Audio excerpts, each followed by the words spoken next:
درهای مخفی برج آزادی. این درب مخفی مخصوص رفت آمد مهمان‌های ویژه برج بوده که به راحتی باز و بسته می‌شدن و مهمان‌ها فقط از این درها وارد مجموعه می‌شدن و با آسانسور یا بالا یا پایین می‌رفتن. این در برای اولین باری که داره تصویر برداری میشه.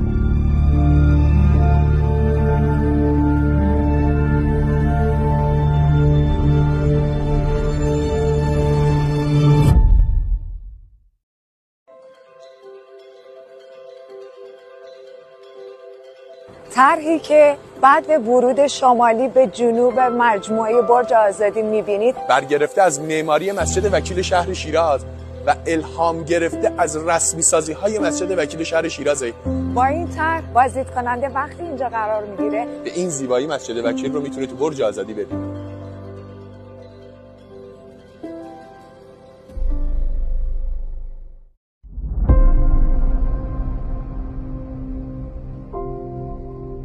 تاقی که در وسط برج آزادی می‌بینید ایوان مدنی یا تاق کسراست، معماری ایرانی در دوره ساسانی.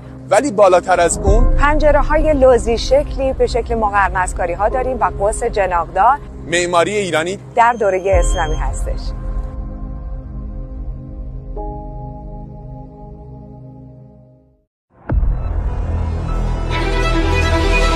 طراحی فضای سبز برج آزادی برگرفته شده از باغ‌های جذاب ایرانی هستش، مثل باغ شاهزاده ماهان کرمان، باغ دولت‌آباد یزد.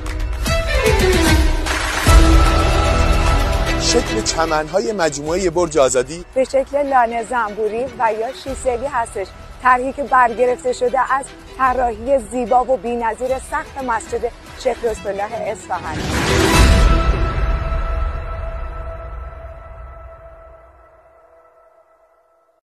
سنگ‌های سفیدی که در نمای برج آزادی کار شده به اسم مرمریت هستش که از معادن جوشقان اصفهان به اینجا آورده شده. 25,000 قطعه سنگ جوشقان مرمریت اصفهان در 15,000 شکل مختلف. چون سنگ‌ها با دست تراش خورده شده، هیچ سنگی دوباره هم تکرار نشده. یعنی هم‌وزن و هم‌طراز هم نیستن و این خطای دید شماست که اونها رو شبیه هم می‌بینه.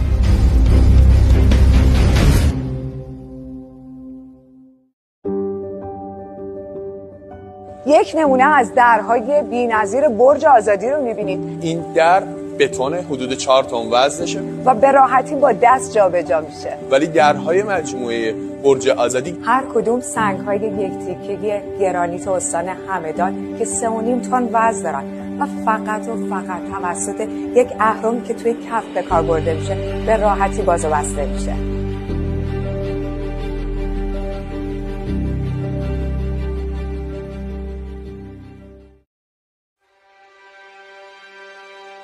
داخل گذرگاه پیشینیان برج آزادی هستیم، مشرف به حیاط شرقی برج. معماری و طراحی داخلی اینجا برگرفته از معماری کاخهای قدیم ایرانی. سقف اینجا هر چی به سمت جلوتر پیش میری کوتاه و کوتاه‌تر میشه.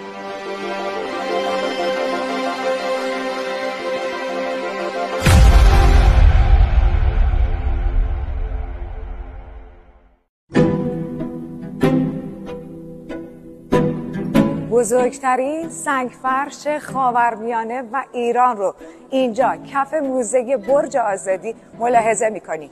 کردها اسم این سنگ رو گذاشتن مروارید، برای که 52 سال ساب نخورده همچنان درخشندگی خودش رو حفظ کرده.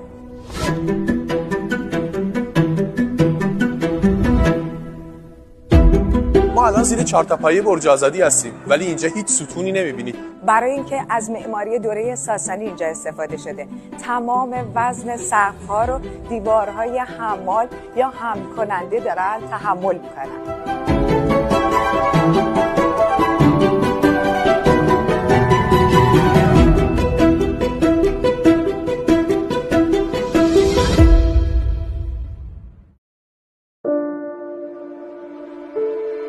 آسانسورهای برج آزادی. این آسانسور همون آسانسور VIP یا مخصوص مهمانهای ویژه برج آزادیه. شرکت شیلدر سوئیس اینها رو به برج آزادی هدیه داده. 52 سال موتور آسانسور ما نه تعمیر شده نه تعویض شده و هنوز داره کار میکنه.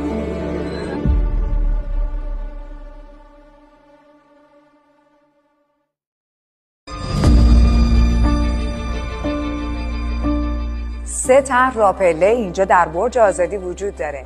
پله‌های اول بهش میگن پله مسجدی به خاطر ارتفاعی که وجود داره. پله‌های میانی مجموعه برگرفته شده از پله‌های تخت جمشید یا کاخ آپادانای. این پله‌هایی که من ازش دارم میام پایین برگرفته شده از آب انبارهای قدیم ایرانیه. همونطور که می‌بینی شیب تندی داره.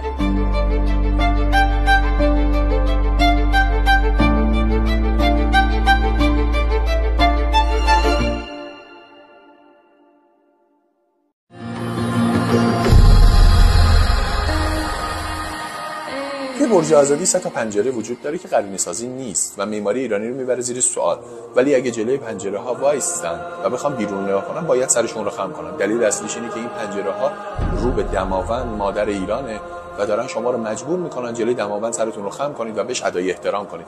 پنجره ها الهام گرفته درهای قدیم زورخونه های ایرانه که وقتی آقایون وارد میشدن سرشون رو خم میکردن تا تواضع و فروتنی رو نشون بدن.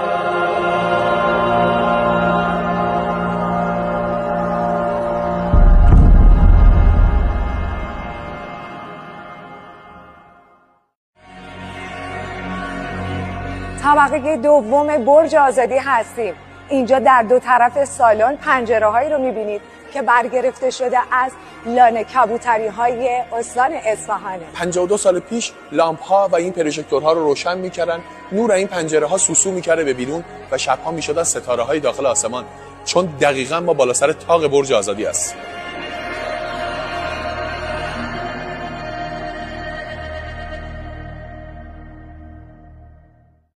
طبقه سوم زیر گنبد رک هستیم. گنبدی که طراحیش برگرفته شده از سقف آرامگاه خیامه که هوشنگ سیهون به زیبایی اونجا رو طراحی کرده و حسین امانت برای اینکه ادای دین بکنه به استادش این گنبد رو به این شکل اینجا طراحی میکنه. اینجا رو کارگر ایرانی روش رو تیشه کاری کردن تا شما جلوه جدیدی از بتون ببینید.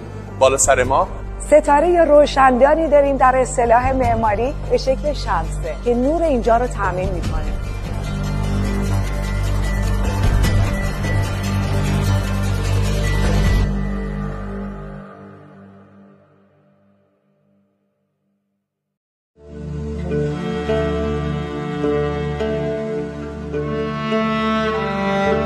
در طبقه چهارم برج آزادی گنبد زیبای رک رو داریم. گنبدهای 6 ضلعی و 8 ضلعی.